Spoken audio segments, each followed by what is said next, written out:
सभी से निवेदन है कि इस वीडियो को ज़्यादा से ज़्यादा देखें, प्रदीप जी की बातों को सुनें क्योंकि ये वीडियो नॉर्मल वीडियो नहीं है, ये प्रोग्राम एक नॉर्मल प्रोग्राम नहीं है, इसमें बहुत सारी जानकारियाँ जो प्रदीप जी ने दी हैं, जिसको लेकर वो काफ़ी स्टडी भी करते हैं, तो इस वीडियो को आप ज़रूर सुनें। नमस्कार, आप देख रहे हैं आर्ट्स संस्थान और मैं हूँ आपके साथ Shweta Singh. Hinduism and science इसका क्या है संबंध, यानी कि हिंदुत्व और विज्ञान का आपस में क्या संबंध है और भी बहुत सारी जो जानकारियां हैं उस पर हमारे साथ विस्तृत से चर्चा करने के लिए मौजूद है आज प्रदीप माहौर जी। बहुत बहुत स्वागत है नमस्कार। प्रदीप आपका शंखनाद में। नमस्कार जी। तो हमारा आज का टॉपिक है प्रदीप जी, हिंदुत्व और विज्ञान। इसी से संबंधित आपसे मेरा पहला प्रश्न होगा, विज्ञान का हिंदुत्व से क्या संबंध है? हिंदुत्व जो है वो पूरी तरीके से साइंटिफिक रिलीजन है। साइंटिफिक जब मैं बोलता हूं तो हर पैरामीटर बहुत साधारण शब्दों में बात करता हूं। हाँ, कुछ चीजें ऐसी हैं जो कि हम लोग रेगुलर बेसिस पे हम करते हैं और हम क्या बोलते हैं, ये हम इसलिए करते हैं क्योंकि सनातन धर्म ने या हिंदुत्व ने हमको ऐसा सिखाया है। जैसे अभी हम वीडियो में जब आपने स्टार्ट किया तो हमने सबसे पहले क्या किया, नमस्ते। नमस्ते करते हैं तो ये अपने आप में बहुत साइंटिफिक है। कारण यह है कि जब हम दोनों हाथों को फोल्ड करते हैं तो हमारी जो फिंगर्स हैं आपस में टच करती हैं और फिंगर्स जो हैं टच करने की वजह से एक एक्यूप्रेशर जनरेट होता है उनके ऊपर, जिसकी वजह से हमें एक फीलिंग ऑफ टुगेदरनेस आती है। जो भी व्यक्ति हमारे सामने खड़ा हुआ है उसके प्रति एक फीलिंग ऑफ टुगेदरनेस आती है, एक समर्पण की भावना आती है और हेल्दी होने का, हमारे शरीर के अंदर जो ब्लड सर्कुलेशन है वो प्रॉपर होता है, जिसकी वजह से, क्योंकि हम किसी से भी जब मिलते हैं अगर हमारा माइंड जो है अच्छी तरीके से फंक्शन कर रहा हो तो हम उससे अच्छे से बात कर पाएंगे, पॉजिटिवली बात कर पाएंगे। है, बहुत छोटी छोटी चीजें हैं हमारे यहाँ पे। जब विमेन जो हैं, महिलाएं जो हैं, उनकी शादी होती है तो उनके पैर में एक रिंग पहना दी जाती है, पैर की उंगली में एक रिंग पहना दी जाती है, उसको बोलते हैं बिछिया। अलग अलग जगह पे अलग अलग नाम से बोला जाता है, लेकिन ज्यादातर जगह पे जितने भी हिंदी स्पीकिंग स्टेट्स हैं वहां पे बिछिया बोलते हैं उसको। अब बिछिया जो है उसका फंक्शन क्या है कि ये जब बिछिया पहनते हैं तो उसकी वजह से बॉडी के अंदर जो हमारे नर्व्स हैं वो इस प्रकार से बिहेव करते हैं कि जिसकी वजह से मैरिड लाइफ जो है वो बहुत प्रॉपरली चल पाए। और इसके साइंटिफिक फैक्ट्स हैं। इवन अभी क्या हो गया, वेस्टर्न कंट्रीज में जो इसके ऊपर रिसर्च हुई है, इस रिसर्च की वजह से बहुत सारी जगह पे जब फीमेल्स होती हैं मैरिज के बाद में, उनको एडजस्टमेंट में या उनको साइकोलॉजिकल इश्यूज होते हैं तो वो क्या करते हैं, उसके बाद में यहाँ पे एक छोटी सी रिंग पहना देते हैं, दो साइकोलॉजिकल इश्यूज आर वेनिश्ड।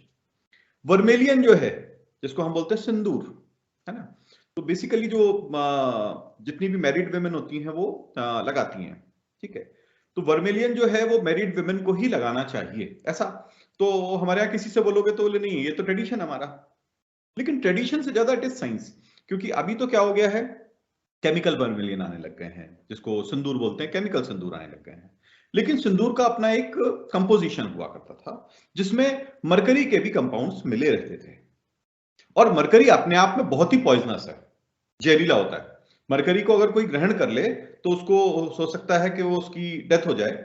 है, मरकरी के जो कंपाउंड्स हैं बहुत पॉइजनस माने जाते हैं, लेकिन एक परसेंटेज ऑफ मरकरी कंपाउंड्स अगर हैं उसके अंदर और उसको हम जब अपने शरीर में धारण करते हैं कहीं पे भी, तो उसके धारण करने की वजह से हमारे जो पूरा जो ब्रेन है उसकी फंक्शनिंग जो है डिफरेंट हो जाती है, जिसकी वजह से रिप्रोडक्टिव सिस्टम जो है हमारा ज्यादा अच्छी तरीके से बेटर काम करता है। तो फीमेल्स जो हैं जब उनकी मैरिज हो जाती है तो डेफिनेटली उनके पास में रिस्पॉन्सिबिलिटी होती है कि अपनी एक परिवार जो है वो आगे बढ़े। उस रिस्पॉन्सिबिलिटी को आगे बढ़ाने के लिए वो वर्मिलियन लगाना जो है वो बहुत हितकारी रहता है। कितना छोटी सी काम किया लेकिन कितना साइंटिफिक उसके पीछे कॉज है। मैं छोटी छोटी पहले चीजें बता रहा हूं, ज्यादा बड़ी बड़ी चीजें नहीं बता रहा हूं। वर्नर हेजनबर्ग के बारे में हम लोगों ने सुना होगा, क्वांटम मैथमेटिक्स, जिन्होंने क्वांटम मैथमेटिक्स के बारे में बहुत सारी चीजें लिखी हैं। तो वो ये बोलते हैं कि क्वांटम मैथमेटिक्स का हमको जो ज्ञान है वो वेदों से हुआ है, ठीक है। रॉबर्ट ओपेनहाइमर, ये वो व्यक्ति हैं जिन्होंने सबसे पहले एटम बॉम्ब का आविष्कार किया था। जिस समय पे एटॉमिक ब्लास्ट हुआ पहला, और उन्होंने ब्लास्ट करने के बाद में जो टेस्ट एरिया में उन्होंने ब्लास्ट किया था, जो एटॉमिक टेस्ट हुआ था अमेरिका में, उस टेस्ट को करने के बाद में उनका ये बोलना था कि मैंने कोई आविष्कार नहीं किया हुआ है, मैंने तो जो आविष्कार हो चुका है, जो महाभारत और भगवत गीता में लिखा हुआ है, उसको पुनर्स्थापित किया है उस आविष्कार को, और कुछ भी नहीं किया मैंने। सच अ ग्रेट थॉट। मतलब ये इन लोगों की कहने की बात हम मैंने इसलिए रखी क्योंकि कई बार क्या होता है हमारे यहाँ ऐसी थॉट है कि भैया जो वेस्टर्न साइंटिस्ट जो लोग बोल देते हैं ना, वो ज्यादा तो उसको मानते हैं लोग, है ना। लेकिन अगर हम साइंटिफिक फैक्ट्स की बात करें तो अभी जब भी किसी से भी पूछोगे कि टाइम का कैलकुलेशन कहां से निकल के आया है, तो लोग बोलेंगे ग्रीक जो सेलर्स थे, जब वो समुद्र में जाते थे तो वो टाइम का कैलकुलेशन करते थे। और टाइम का कैलकुलेशन कैसे होता है? लैटिट्यूड लॉन्गिट्यूड इनकी आवश्यकता होती है, क्योंकि हर शहर का टाइम अलग होता है। हमने क्या किया हुआ है, इंडिया का टाइम जैसे एक इंडियन स्टैंडर्ड टाइम रखा हुआ है, तो कोलकाता टाइम बोलते हैं इसको। तो कोलकाता से जो एक लाइन जो जा रही है, टाइम की लाइन जा रही है, उसको हमने एक स्टैंडर्ड लाइन माना हुआ है इंडिया के अंदर।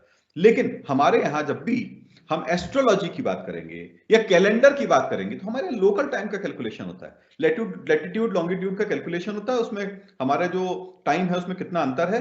तो यहां पे अगर बच्चा पैदा हुआ तो वो एक्चुअली लोकल टाइम कितने बजे पैदा हुआ वो कैलकुलेशन निकाला जाता है। जब हमारे यहाँ पे मान लीजिए टाइम कैलकुलेशन ही नहीं था, तो इतनी बड़ी जो पुस्तकें लिखी गई हैं, इतनी सारी चीजें हैं, तो वो कैसे बनने? संभव ही नहीं था उसके बिना। तो लैटिट्यूड लॉन्गिट्यूड का जो पूरा का पूरा कैलकुलेशन है वो वेदों से निकल के आता है, उसको सिर्फ रीस्टैब्लिश किया गया। देखिए साइंस ने और वैदिक थ्योरी में एक ही चीज का डिफरेंस है कि साइंस ने सारी चीजों को कहीं ना कहीं लिख के रखा हुआ है, उनको स्टैंडर्डाइज कर दिया कि साहब क्या है कि हम ये स्टैंडर्ड मानते हैं और पूरे विश्व में ये स्टैंडर्ड चलेगा। जैसे हम नापने के लिए हमने बोला कि हम किलो जो है और टन जो है इसमें मेजर करेंगे, तो किलो का वेट इतना होगा, विच इज इक्विवेलेंट टू पानी का जो 1 लीटर वाटर होता है उसके बराबर हमने 1 किलो का स्टैंडर्डाइजेशन कर दिया। तो साइंस ने स्टैंडर्डाइजेशन बहुत अच्छा किया है, और उस स्टैंडर्डाइजेशन की वजह से, उस जो मैट्रिक सिस्टम की वजह से पूरे विश्व में एक जैसा सिस्टम चलने लग गया। लेकिन वो सारे के सारे पैरामीटर्स थे कहीं ना कहीं वेदों में ऑलरेडी दिए हुए थे। हम सिर्फ बात करते हैं जब भी हम टाइम कैलकुलेशन की होती है तो हम बात करते हैं कि ये कुछ सालों की, कुछ हजार सालों की, 1000-2000 सालों की, इससे पीछे हम लोग जा नहीं पाते हैं। जबकि हम अगर वैदिक साइंस की बात करेंगे तो वैदिक साइंस बोलती है पूरा आपका पूरा टाइम का जो साइकिल है, एक सिंगल साइकिल, वो 12,000 साल का है। सतयुग, सतयुग से आया त्रेता पे, फिर आया द्वापर पे, फिर आया कलयुग। कलयुग के बाद में वापस क्या आएगा? द्वापर, फिर त्रेता, फिर सतयुग। तो ये टोटल साइकिल जो है वो 12,000 साल की है। हाफ साइकिल जो है 6,000 साल की है। तो हम लोग ये मानते हैं कि जो हम साइंटिफिक डिस्कवरीज कर रहे हैं ये कोई नई नहीं है। पृथ्वी में ये साइकिल हमेशा चलती रहती है। कैसे चलती रहती है? ये 6,000 साइकिल की जो 6,000 साल की जो साइकिल है ये डिक्लाइनिंग साइकिल है। यानी 6,000 साल की साइकिल में हमारा मस्तिष्क जो है वो डिक्लाइन होता रहता है। वो क्यों होता रहता है उसके पीछे भी कारण जो है वो हमारे वेदों में बताया हुआ है। इसलिए बताया हुआ है कि ये 12,000 साल की जो साइकिल है इसके अंदर जो हम जिसको सतयुग बोलते हैं, वो सतयुग का पीरियड जो होता है वो समय होता है जिस समय पे हमारा सोलर सिस्टम, हम सिर्फ पृथ्वी की बात नहीं कर रहे, पूरा का पूरा सोलर सिस्टम ब्रह्मनाभ जिसको बोलते हैं उसके पास होता है, ब्रह्मनाभ के करीब होता है। यानी इलिप्टिकल ऑर्बिट है तो ब्रह्मनाभ के जब करीब होगा तो उसको हम क्या बोलते हैं? सतयुग बोलते हैं। और ब्रह्मनाभ नाभ से बहुत दूर होता है, सबसे दूर होता है, उसको हम बोलते हैं कलयुग। तो हमारे यहां पे अब जब ये ब्रह्मनाभ का कॉन्सेप्ट आया तो उस कॉन्सेप्ट के साथ में एक और भी चीज आई सीता जी। एक चीज ये आई कि हम लोग ये मानते थे कि हमारा जो सन है, जो हमारा सूर्य है, ये एक बाइनरी स्टार है। बाइनरी स्टार मतलब दो सूर्य हैं, एक सूर्य नहीं है, और दोनों एक दूसरे के चारों तरफ घूम रहे हैं, और दोनों किसके बीच, उनका जो सेंटर है उसको हम लोग ब्रह्मनाभ बोलते हैं। जब ये थ्योरी आई तो बड़ा साइंस ने भी इसका बड़ा अपोज किया, और हमारे यहाँ पे जो वैदिक जानकार थे उन्होंने भी ये बोला कि भाई देखो ऐसा है कि ऐसा संभव नहीं है कि दो सूर्य हों, क्योंकि सूर्य तो एक ही दिखाई पड़ता है, दो सूर्य कैसे हो सकते हैं। लेकिन टू एवरीबडी सरप्राइज आज के समय पे जो साइंस का विकास हो रहा है, तो विकास में क्या हुआ कि उन्होंने फाइंड आउट किया कि हमारा जो सूर्य है वो सिंगल नहीं है, हमारा सूर्य का भी एक बाइनरी स्टार है। हमारे सोलर सिस्टम में जितने भी स्टार्स हैं उनके सबके एक एक बाइनरी स्टार हैं, वो एक दूसरे के चारों तरफ परिक्रमा करते हैं, और एक दूसरे से उनकी जो जो रेडियस है वो अटैच्ड रहती है, तब उसमें एक दूसरे के चारों तरफ घूमते रहते। तो ये थ्योरी जो आज समझ में आई, वो क्यों समझ में आई? क्योंकि साइंस का विकास हुआ। जैसे जैसे साइंस का विकास होता जा रहा है, जितनी भी पुरानी थ्योरीज हैं वो रीस्टैब्लिश होती जा रही हैं। अब देखो, आप किसी भी तरफ चले जाओ, आज हमारे यहां पे आयुर्वेद है, आयुर्वेद में जो जो डिस्कवरीज करी गई। अब आप देखो, हमारे यहाँ पे बहुत समय से एक चीज बोलते थे कि सिंकोना का जो पेड़ होता है, चिंकोना का जो पेड़ होता है, उसको, उसका जो चूर्ण होता है, चूर्ण होता है, उसको अगर मलेरिया बुखार हो जाए, सर्दी लग के बुखार आता है, तो उसमें खाना चाहिए, आयुर्वेद में बोलते थे, है ना। अब क्या हुआ, साइंस ने क्या किया, साइंस ने इस चीज को पकड़ा कि ये लोग आयुर्वेद में ये इसका चूर्ण देते हैं और उससे ठीक भी हो जाते हैं, तो इसके अंदर है क्या ऐसा। तो उन्होंने क्या किया, उसके अंदर से एक्सट्रैक्ट किया। तो वो सिंकोना का जो पेड़ है उसके अंदर कुनैन जो होता है वो रहता है, उससे क्या बोलते हैं ऑक्सीक्यूनैन, और ये सारी मेडिसिन बन गई। जितनी भी हम आज के समय में मेडिसिन खा रहे हैं, ये सारी, इनका अगर हम बेस देखें तो कहीं ना कहीं आयुर्वेद से जुड़ा हुआ है। फंगल जो ग्रोथ है उससे हम लोग जो एक्सट्रैक्शन करते हैं, ये सारी चीजें आयुर्वेद पहले से करता हुआ है। आप किसी भी डायरेक्शन में चले जाइए, आप चले जाइए एस्ट्रोलॉजी में चले जाइए, आप फिजिक्स में चले जाइए, आप मैथमेटिक्स में चले जाइए, जितना विकसित वैदिक मैथमेटिक्स है, उतनी आज तक हम लोग अभी तक क्वांटम फिजिक्स की बात कर रहा है बंदा, और ये बोल रहा है कि मैंने तो किससे, वेदों से सीखी है, मैंने तो कुछ किया ही नहीं है। ठीक है, तो ऐसे जितने भी साइंटिस्ट हुए हैं, अगर आप इनकी गहराई में जाएंगे तो वो क्या है, वो ये बोलते हैं कि सनातन धर्म जो है वो साइंटिफिक है, और जैसे जैसे आज हम लोग जो चीजें नहीं समझ पा रहे हैं, भविष्य में जैसे जैसे साइंस आगे बढ़ेगी, क्योंकि हमारी जो एस्ट्रोनॉमी है वो यहीं तक लिमिटेड नहीं है। हम तो बात करते हैं कि ध्रुव तारे की, जैसे हम बोलते हैं हमारे यहाँ एक सोलर सिस्टम है, वैसे ही एक ध्रुव तारा जो है उसके ऊपर भी एक सोलर सिस्टम है, और उसका जो सोलर सिस्टम है उसमें एक प्लेनेट एग्जिस्ट करता है जिसको हम स्वर्ग बोलते हैं। वो एक प्लेन है, एक अलग प्लेन है, जिसपे हमारे यहां से कई लोग जो थे वो ट्रेवल भी करते थे उस समय पे, उस समय चले भी जाते थे। हमारे यहाँ पे वेदों में वर्णन है कि हमारे अर्जुन जो थे वो उस समय पे वहां पे चले जाते थे, और उसके पीछे भी उन्होंने रीजन लिखा हुआ है, कलयुग के पीरियड में जाना संभव नहीं होगा, क्योंकि कलयुग के पीरियड में हमारा ब्रेन जो है वो कम हो जाएगा। अभी हम लोग जो है वो असेंडिंग एज में है, मतलब कलयुग से हम बाहर निकलने वाली एज में है। तो कलयुग से जैसे जैसे हम बाहर निकलते जाएंगे, साइंटिफिक डिस्कवरी से सोच के देखिए, आज अगर हम बात करें 6000 साल पुरानी, आज हम लोग जितनी भी डिस्कवरीज कर रहे हैं, अभी तो 6000 साल असेंडिंग है, मतलब ये डिस्कवरीज ऊपर बढ़ती जाएंगी, और अच्छी अच्छी डिस्कवरीज होती जाएंगी अगले 6000 साल तक, लेकिन 6000 साल के बाद में वापस डिक्लाइन होगा। अब डिक्लाइन होने के बाद में जब हमारा ब्रेन जो है कमजोर होगा, ह्यूमन लाइफ कम होगी, क्योंकि सतयुग की तरफ जाने में क्या बताया हमारे यहाँ पे, ह्यूमन लाइफ स्पैन बढ़ जाता है। अभी हमारी लाइफ कितनी है, 70-80 साल के आसपास की होती है मैक्सिमम, ठीक है, और एवरेज लाइफ देखें तो करीब 60 साल के आसपास की होती है।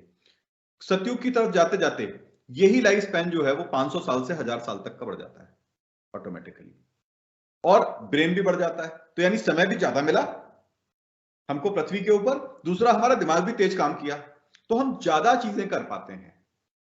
अब उसके बाद में धीमे धीमे हम जब नीचे की तरफ आते हैं तो हमारी लाइफ भी कम होती चली जाती है, और हमारा ब्रेन भी कमजोर होता चला जाता है। जैसे जैसे ब्रेन कमजोर होता है तो हमने जो डिस्कवरीज करी हैं उनको भूलते चले जाते हैं। अब आप सोचिए 6000 साल पहले अगर हमारी पृथ्वी पे हमने आज जो कुछ भी किया हुआ है, हम ये कंप्यूटर पे आपस में बातचीत कर रहे हैं, हमारे पास एक मोबाइल है, हम लोगों ने क्या है कि अपना 5G बना लिया है, ये सारी चीजें अगर हम 6000 साल बाद देखें तो इसमें से क्या चीज एग्जिस्ट करेगी, पृथ्वी के नीचे खुदाई करके देखें तो उसमें से कुछ मिलेगा क्या? कुछ भी नहीं मिलेगा श्वेता जी। सिर्फ मिलेगा क्या मालूम है आपको, हमारे घर में रखा हुआ एक घड़ा, और जो भी उसकी खुदाई करके उसको निकालेगा ना तो वो क्या बोलेगा, नहीं वो उस समय पे जो लोग हुआ करते थे घड़े में पानी पीते थे, बड़े प्रिमिटिव थे, और उसके अलावा तो कुछ मिला नहीं है यहाँ पे, क्योंकि सारी चीजें खत्म हो जाती हैं। 1000-1500 साल के पीरियड में ना तो मकान की दीवारें बचती हैं, ना प्लास्टिक बचती है, ना हमारे बड़े बड़े जो एंटीना हमने लगा के रखे हुए हैं मोबाइल टावर्स वो बचेंगे, कुछ भी नहीं बचेगा। तो रीस्टैब्लिश करना की डिस्कवरीज पहले हो गई थी, और बहुत सारी चीजें रीस्टैब्लिश हुई हैं। अगर जैसे कि हमारे यहाँ पे भारत में अलग अलग जगह पे खुदाई हुई, उसमें सबसे ज्यादा जो एक्सकावेशन हुआ है वो इंडस वैली सिविलाइजेशन की बात करते हैं।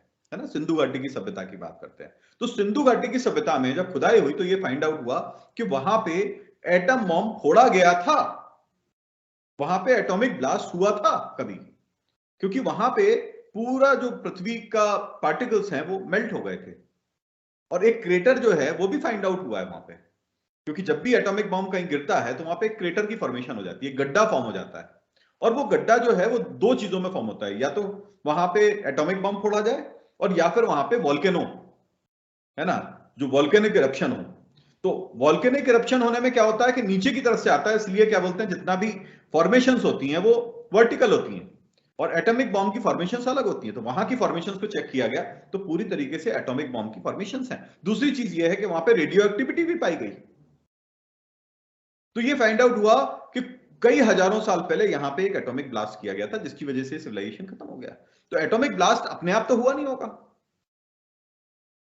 कहीं ना कहीं साइंटिफिक डिस्कवरीज होंगी उस समय पे, तभी हुआ होगा। तो वो जो साइंस है उसकी कुछ ग्लिम्स जो है वो हमारे वेदों में हमारे पास रह गई हैं, और उन्हीं चीजों को हमने अडॉप्ट किया हुआ है अपनी लाइफस्टाइल में, और उनको ही हम लोग रीडिस्कवर कर रहे हैं। तो जैसे जैसे आगे डिस्कवरीज होती जाएंगी आप देखोगे कि ये एस्टेब्लिश हो जाएगा कि सनातन धर्म पूरी तरीके से साइंस के साथ में चलता है, और पूरी तरीके से 100% जो है साइंटिफिक है। एक शिवलिंग है, उसके सामने बैठ के पूजा करते हैं। तो शिवलिंग क्या है, पत्थर का बना हुआ है।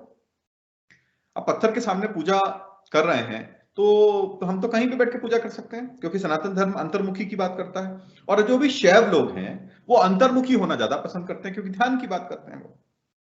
शैव मतलब ध्यान, तो ध्यान में मूर्ति का कोई औचित्य नहीं बच जाता। फिर भी शिवलिंग क्यों? क्योंकि जब हम ध्यान करना शुरू करते हैं उस समय जब शिवलिंग सामने है तो हमको ध्यान करने में आसानी होती है, मन को एकाग्र करने में आसानी होती है। और अगर कोई व्यक्ति शिवलिंग के सामने बैठ के मन को एकाग्र करता है तो वो शिवलिंग के अंदर भी एक शक्ति जो है, रेडिएशंस जो है वो स्टैब्लिश हो जाती है। तो दूसरा व्यक्ति जब वहां बैठता है तो उसको वहां पे अपना मन को एकाग्र करना आसान हो जाता है। अब हजारों साल से, है ना, शिवलिंग के सामने हजारों लोग अपने मन को एकाग्र करने के लिए बैठते रहे, तो उस शिवलिंग में इतनी ऊर्जा आ जाती है कि कोई भी व्यक्ति वहां बैठ के ध्यान करता है, कोई भी व्यक्ति वहां पे बैठ के अपने मन को एकाग्र करने की कोशिश करता है, तो बहुत आसान हो जाता है। तो हमने एक जरिया बनाया, उस जरिए को हमने एकाग्र करने के लिए बनाया मन को, और वो जरिया ऐसा रहा कि वो हजारों साल से, क्योंकि वो उसके अंदर प्राण प्रतिष्ठा हो गई, तो इस वजह से आज भी लोग उसका उपयोग करते हैं। आज जाके किसी भी आप ज्योतिर्लिंग जो है वहां पे जाके बैठिए, है। अब ठीक है, अब आपकी अगर सोच अलग है, आप गए और सीधे आपने दही चढ़ा दिया, दूध चढ़ा दिया, और क्या बोलते हैं पानी चढ़ा दिया, और आपने सोचा सब कुछ हो गया। देखिए, दूध दही चढ़ाना जरूरी है, वो पार्ट ऑफ वर्शिप है, लेकिन सबसे महत्वपूर्ण काम आप छोड़ गए। सबसे महत्वपूर्ण काम क्या था? वहां सामने बैठना और मन को एकाग्र करना। यही कमी है। मैं ये सनातन धर्म को जो स्टैब्लिश करने में हमको मशक्कत आ रही है वो इसलिए आ रही है कि हम पूरी तरीके से नहीं समझते हैं, उसको अधूरा समझते हैं। दूध दही हमने किस लिए चढ़ाया? क्योंकि हमारी श्रद्धा बढ़ेगी। जब हम दूध चढ़ाते हैं, उसको प्यूरिफाई करते हैं, तो हमारी श्रद्धा का जो फैक्टर है वो बढ़ जाता है। लेकिन श्रद्धा बढ़ाने के बाद हमने क्यों बढ़ाई श्रद्धा? इसलिए बढ़ाई कि जब हम सामने बैठ के मन को एकाग्र करें। मुझे तो हार्डली कोई दिखाई पड़ता है जो कि वहां पे बैठ के और मन को एकाग्र करने के लिए ध्यान कर रहा हूं। मैं जब भी महाकालेश्वर के मंदिर जाता हूं, हमारे उज्जैन में, वहां शिवलिंग के सामने बैठ के, शिवलिंग से थोड़ी दूर पे बैठ के, लोग तो भागते हैं कि हमको शिवलिंग के बिल्कुल पास पहुंचा दो, हमको छूना है। मैं बोलता नहीं, छूने की कोई आवश्यकता नहीं है। मैं तो दूर बैठ के वहां पे, शिवलिंग बस दूर से दिखाई पड़ना चाहिए, ध्यान मग्न हो जाते हैं। आधे घंटे ध्यान मग्न होते हैं। आप दूसरी जगह बैठ के 10 घंटे प्रयास करते रहिए, उतना असर वहां पे महसूस होता है। और वहां की लाल ऊर्जा, ओहो, इतनी सुंदर ऊर्जा है वहां पे, मेरे ख्याल से बहुत सारे लोगों ने तो उसको देखा भी नहीं होगा। सनातन धर्म में इन चीजों की शिक्षा लोगों को मिलनी चाहिए, उनको समझ में आना चाहिए कि हम ये कर रहे हैं तो क्यों कर रहे हैं। हमारे यहाँ तो हर चीजों के प्रश्न उत्तर है ना, तो प्रश्न करें, उत्तर दें लोगों के। तो जब तब जाके सनातन धर्म स्टैब्लिश होगा। पूरी तरीके से साइंटिफिक रिलीजन है, और जितनी भी चीजें हमारे यहाँ हैं, एक एक चीज को प्रूव किया जा सकता है कि हर चीज साइंटिफिक है। तिलक लगाते हैं, तिलक अपने आप में साइंटिफिक है। तिलक जो है, हम यहाँ पे हमारे ये जो पोर्शन होता है दोनों भौं के बीच वाला पोर्शन, इसको स्पेस को बोलते हैं पीनियल ग्लैंड है इसके नीचे। अब पीनियल ग्लैंड के बारे में सुनिए, हम शुरू से बोलते आए, सनातन धर्म शुरू से बोलता आया कि ये जो हमारा हिस्सा है जो जिसके नीचे पीनियल ग्लैंड है, ये हमारी निंद्रा लाने में भी सहायता करता है, साथ में हमको ध्यान करते समय हमको पूरी तरीके से ध्यान केंद्रित करने में भी सहायता करता है।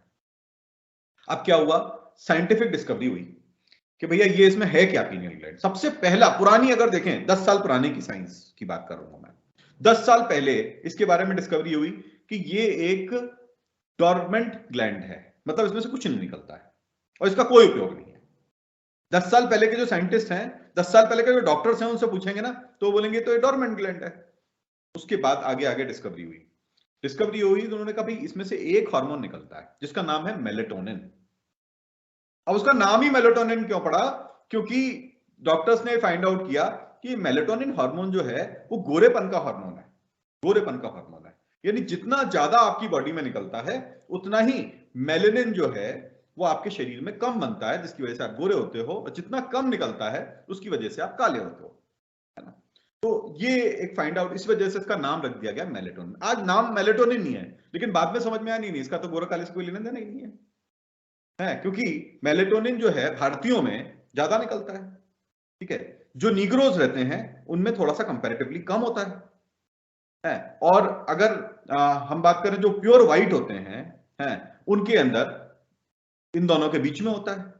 तो उस हिसाब से देखा जाए तो भारतीयों को तो बिल्कुल सफेद होना चाहिए और नीग्रोज को काला होना चाहिए, ठीक है, वो बात सही थी। लेकिन उन्होंने क्योंकि नीग्रोज पे एक्सपेरिमेंट किया था तो उनको समझ में आया कि ये लोग काले इसलिए होते हैं क्योंकि इनके अंदर कम निकलता है ये। लेकिन जब इंडियंस की बात आई तो उन्होंने कहा नहीं, यहाँ तो काम ही नहीं कर रहा है, तो इनके अंदर तो हमसे भी ज्यादा निकलता है, उसके बाद भी ये बीच के हैं, न काले न गोरे, है ना। तो अब क्या है कि इसके बाद में आगे डिस्कवरी हुई, तो फिर इसका उपयोग क्या है। फिर आप बोले नींद लाने का ये हार्मोन है। जब हम शाम को सोने जाते हैं तो ये हार्मोन की छोटी सी डोज निकलती है जिसकी वजह से हमारी आंखें बंद होती है, हम सो जाते हैं। अब ये समझ में आया तो बोले अभी भैया इसमें से सिर्फ एक ही हार्मोन निकलता है। अब उसके बाद समझ में आया नहीं, एक नहीं निकलता है, इसमें से तो 5 हार्मोन निकलते हैं। अभी नामांकन भी नहीं हुआ 5 का, है ना। अब दूसरा हार्मोन का समझ में आया कि एक और भी हार्मोन निकलता है ना। उस हार्मोन का उपयोग क्या है कि जब हम ध्यान में बैठते हैं वो तभी निकलता है, वो नॉर्मली नहीं निकलता है। और जब हम ध्यान मग्न होते हैं उस समय में हमको पूर्ण रूप से ध्यान में ले जाने में वो हार्मोन जो है मदद करता है ना, जिसका नाम रखा गया डीएमटी, ठीक है, डीएमटी उसका नाम रखा गया। अब उसके बाद में और भी 2-3 है, वो क्या करते हैं उनके बारे में समझ में नहीं आया, लेकिन वो क्योंकि रेगुलरली निकलते नहीं है इसलिए उसकी इतनी टेस्टिंग नहीं हो पा रही है। एक हार्मोन ऐसा है जो कि सिर्फ मृत्यु के समय निकलता है, वो भी उसमें से ही निकलता है, जिसको ऐसा माना गया है कि जो व्यक्ति जो है जो मरणासन होता है उसके अंदर ही वो निकलता है। तो उसका क्या उपयोग है, उसके ऊपर भी बहुत सारी रिसर्च चल रही है। तो सनातन धर्म जो है बहुत सारी चीजें बोल गया। सनातन धर्म ये बोलता है कि वो जो हार्मोन निकलता है उसका उपयोग क्या है, उसका उपयोग है हमारे शरीर के अंदर जितनी भी मेमोरीज हैं कई जन्मों की, उनको वापस से रीस्टैब्लिश करके उत्पन्न करता है उस समय पे, और हमको कई जन्मों की अपनी जो कहानी है और हमने क्या क्या किया वो सब दिखाई पड़ने लग जाता है उस समय पे, मृत्यु के समय। ऐसा सनातन धर्म बोलता है। अभी इसकी भी आगे डिस्कवरी होना बाकी है। तो बहुत सारी चीजें ऐसी है जो सनातन धर्म पहले से बोल के चला गया, उसको रीस्टैब्लिश जो है वो साइंस कर रही है। 100% साइंटिफिक रिलीजन है। जी, बिल्कुल, बहुत ही खूबसूरती के साथ आपने बताया कि क्या संबंध है विज्ञान का हिंदुत्व के साथ। लेकिन यहीं पर एक बहुत गंभीर प्रश्न खड़ा हो उठता है प्रदीप जी, जब विज्ञान का हिंदुत्व के साथ संबंध है, तो भारतीय युवा आधुनिकता में आकर हिंदुत्व से दूर क्यों हो रहे हैं? देखिए क्या होता है कि ये लोगों की सोच होती है ना। और सबसे बड़ी चीज है कि हम विश्वास करते हैं विजुअलाइजेशन पे, ठीक है। जो हमको दिख रहा है वो हमको अच्छा लगता है। हमसे अगर बचपन से हमको ये सिखाया जाए कि एक टाई पहने हुए व्यक्ति, सूट पहने हुए व्यक्ति स्मार्ट लग रहा है, तो हम धीमे धीमे ये मानने लग जाते हैं कि वो स्मार्ट होगा। किसी भी व्यक्ति को जिसने कभी भी अपने जीवन में मदिरा ना पियो, कभी भी मदिरा ना पियो, उसको आप मदिरा ग्लास में भर के दे दीजिए, वो उसको जैसे ही सिप करेगा वो उल्टी कर देगा कि कितनी बेकार चीज है। लेकिन एक होता है एक्वायर्ड टेस्ट, एक्वायर्ड टेस्ट, उसको धीमे धीमे बोलो नहीं बहुत अच्छी चीज है, बहुत बढ़िया, बहुत शानदार, मजा आ जाएगा तुमको पीने में, तो क्या होगा धीमे धीमे उसका टेस्ट एक्वायर कर जाएगा, उसकी टंग जो है एक्वायर कर जाएगी। ऐसे ही हमारी प्रवृत्ति है। हमको जो बताया जाता है कि ये चीज अच्छी है, हमको धीमे धीमे करके वही चीज अच्छी लगने लग जाती है। और हमको जब बताया जाता है कि ये चीज खराब है, तो वो हमको धीमे धीमे करके खराब लगने लग जाती है। अब हमको क्या समझाया गया कि जो वेस्टर्न सिविलाइजेशन है, क्योंकि हमारे यहाँ पे एक बड़ा ड्रॉबैक हुआ था भारत के अंदर। महाराजा अशोक जो थे, महाराजा अशोक ने अपने साम्राज्य को बहुत ज्यादा बढ़ा लिया था। भारत में अगर उस समय महाराजा अशोक के स्तंभ और उनकी बात करें, क्योंकि हम उसी से पता चलता है हमको कहां तक उनका साम्राज्य था, ऐसा कोई हमको रिटन टेक्स्ट तो मिलता नहीं है। तो उनका साम्राज्य जो है वो हमारा अफगानिस्तान से लेके और ईरान तक पहुंचता था। वहां तक उनके स्तंभ जो हैं वो स्टैब्लिश थे, वो कई सारे तोड़ दिए गए, कई सारे अभी भी बाकी हैं। तो वहां तक वहां पे मिलता है, तो उन्होंने इतनी दूर तक बढ़ा लिया था। लेकिन बढ़ाने के बाद क्या हुआ, उन्होंने खुद अपने अंदर ये अडॉप्ट किया कि भाई ऐसा है, मैं तो अब बौद्ध धर्म अपना रहा हूं, है ना, बौद्ध पंथ अपना रहा हूं रादर, और मैं अहिंसावादी रहूंगा। अब पूरे भारत के अंदर आर्मी तो कोई रख नहीं सकता था, क्योंकि महाराजा अशोक का शासन था। अब महाराजा अशोक ने अपनी आर्मी खत्म कर दी, क्योंकि वो अहिंसावादी हो गए। तो भारत के अंदर आर्मी रख के अपने देश को प्रोटेक्ट करने के लिए कोई बचा ही नहीं था उस समय। तो हमारा इतना परिष्कृत जो सिविलाइजेशन था वो प्रोन टू अटैक्स हो गया। बाहर के लोगों ने देखा कि भाई इनकी तो बहुत अच्छा है, ये इतने कल्चर्ड लोग जिनका सिविलाइजेशन इतना ऊपर है, इनको ऊपर अटैक करना तो बहुत ही आसान काम है। हमारे यहाँ बड़ी बड़ी यूनिवर्सिटीज थी, नालंदा यूनिवर्सिटी और ये सब, बाहर से लोग पढ़ने आते थे ना यहाँ पे। तो क्यों पढ़ने आते थे? इसलिए पढ़ने आते थे वहां पे कुछ बढ़िया एजुकेशन होगी तभी तो पढ़ने आते थे।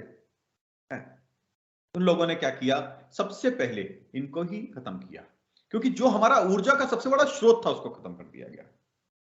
जब ये स्रोत खत्म हुआ, धीमे धीमे हम इन चीजों को भूलने लग गए। हमारे वेद जो हैं, हमारे यहाँ पे बहुत सारे घरों में आप देखोगे रामायण जो है वो घर में रखी हुई है, सिर्फ रखी हुई है रखने के लिए। भागवत गीता आपके घर में है, पढ़ नहीं रहे हैं, पढ़ाई नहीं कर रहे उसकी। हमारे घर में एक भागवत गीता है, उसमें बढ़िया तिलक विलक लगा के उसको बढ़िया रख दिया कोने में। रामायण जो है उसको बड़ी अच्छे तरीके से एकदम कवर अवर करके लाल से कवर में, और एक वुडन का स्टैंड लगा दिया, उसको रख दिया। रामायण सजी हुई है, वो पढ़ाई नहीं है हुई है। तो शब्द जब तक पढ़े नहीं जाएंगे तो उसका क्या अर्थ होगा, है? उसकी पूजा तो नहीं करनी ना अपने को, उसको पढ़ाई करनी है, उसको है, उसको श्रद्धा से सम्मान करिए। सम्मान करना अच्छी बात है, लेकिन पढ़ना भी तो चाहिए उसको। तो हमने क्या किया, अपने ही टेक्स्ट को पढ़ना बंद कर दिया। जो बाहर से सिविलाइजेशन आएंगे वो हमेशा अपने आप को सुपीरियर घोषित करने की कोशिश करेंगे, और जो भी आपके ऊपर रूल करेगा आपकी मजबूरी हो जाती है कि आप ये माने कि वो सुपीरियर है। आज के समय में कोई विश्व में कोई भी बोलता है कि मुस्लिम सिविलाइजेशन सुपीरियर है, नहीं बोलता ना। मुस्लिम सिविलाइजेशन को हमेशा नीची नजरों से देखा जाता है पूरे विश्व के अंदर। लेकिन इंडिया में एक समय ऐसा एस्टेब्लिशमेंट हुआ क्योंकि उनका रूल था। तो हमारे यहाँ पे लिखने वालों ने भी अकबर द ग्रेट लिख दिया, लिखा ना। क्यों लिखा? मजबूरी थी भैया, नहीं लिखेंगे तो उनके हाथ ही काट दिए जाएंगे, लिखने लायक ही नहीं बचेंगे बेचारे, कहां से लिखेंगे, है? तो उन्होंने कहा भैया अकबर द ग्रेट लिख दो, कुछ ना कुछ लिखने को तो मिलेगा। तो ये इस तरह से हमको, उसके बाद में ब्रिटिश एम्पायर आया। ब्रिटिश एम्पायर आया, उस समय तक हमारी ऐसी स्थिति हो चुकी थी कि हम पूरी तरीके से डोसाइल हो चुके थे। हमारा जितना भी ये इस्लामिक इन्वेडर्स थे उन्होंने हमको बहुत बुरी तरह से तोड़ दिया था। हमारे यहाँ पे लोगों ने अटैक करके उनको वापस लिया, लेकिन जब लड़ाइयां बहुत ज्यादा होती हैं तो आपका पूरा का पूरा जो सिस्टम है बिगड़ जाता है। ना तो आपके यहाँ ढंग की एजुकेशन बचती है, ना आपके यहाँ पे इकोनॉमिक्स अच्छी होती है। लोग क्या छोटी छोटी चीजों के लिए परेशान होते हैं। इंसान का जब पेट भरा होता है ना श्वेता जी, तो वो डिस्कवरीज भी कर लेता है। कोई भूखे इंसान को बोलो कि आप डिस्कवरी कर लो और वेद पढ़ लो, पढ़ेगा क्या? नहीं पढ़ेगा ना। तो हमारे यहाँ सबसे बड़ी समस्या हो गई थी भूख, क्योंकि ये जो इन्वेजन थे बाहर से, लोगों ने आके जो अटैक किया था, उसकी वजह से हमारा जितना भी कृषि था वो पूरी तरीके से खत्म कर दिया था इन लोगों ने। हमारा ट्रेड एंड कॉमर्स खत्म कर दिया था, हमारा कल्चर खत्म कर दिया था, हमारे यहाँ के यूनिवर्सिटीज और इंस्टीट्यूट्स खत्म कर दिए थे। उसके बाद आता है ब्रिटिश एम्पायर, जिन्होंने बताया कि हम सुपीरियर हैं और हम जो आपको बोलेंगे, तो हम कोट टाई मानने लग गए, हम तिलक को खराब मानने लग गए। ये धीमे धीमे जा रहा है। आज देखिए, मैं देखता हूं, बड़ी खुशी होती है मुझे कि कोई व्यक्ति अब तिलक लगा के अगर घूमता है तो उसको ढोंगी नहीं बोला जाता है। लेकिन आज से आप 10 साल पहले देखिए, 10 साल पहले क्या स्थिति थी? कोई व्यक्ति अगर तिलक लगा के चला जाए, कोई व्यक्ति अगर धोती कुर्ता पहन के चला जाए, तो उसको ढोंगी बोलते थे।